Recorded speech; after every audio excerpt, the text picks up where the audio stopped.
C'è un momento preciso in cui l'inverno smette di essere solo freddo e diventa magia. Esiste un luogo, incastonato tra le Alpi, dove il Natale non è una data sul calendario, ma un'emozione viva. Benvenuti a Bressanone.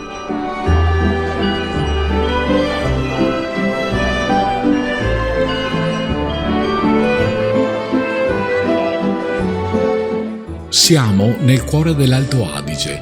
Qui, all'ombra delle due torri del Duomo, la piazza si trasforma. Non è solo un mercato, è un salotto a cielo aperto.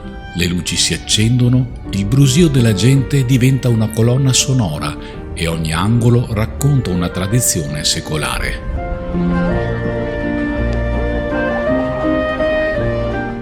Dimenticate i centri commerciali, qui si cerca il pezzo unico.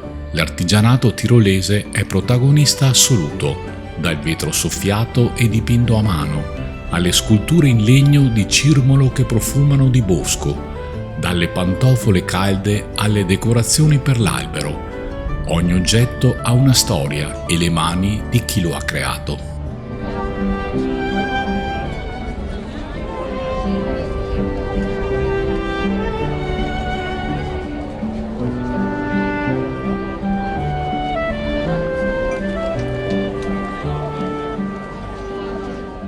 Ma non si può venire a Bressanone senza lasciarsi guidare dal naso. Il profumo del pane appena sfornato si mescola a quello dello speck stagionato e delle spezie, che sia per uno spuntino veloce o per portare a casa i sapori della valle, questo è il paradiso per chi ama la buona tavola.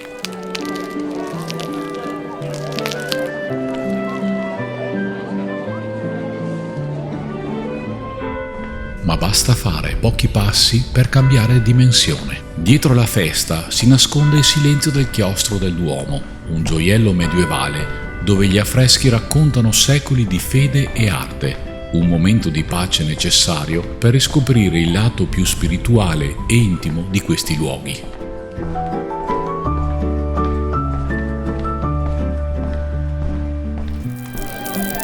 Bressanone a Natale è un abbraccio caldo in una giornata d'inverno. È il fuoco che scoppietta, è la luce negli occhi di chi guarda. Se questo viaggio ti ha portato un po' di magia, lascia un like al video e iscriviti al canale per partire con noi verso la prossima meta. Buone feste a tutti!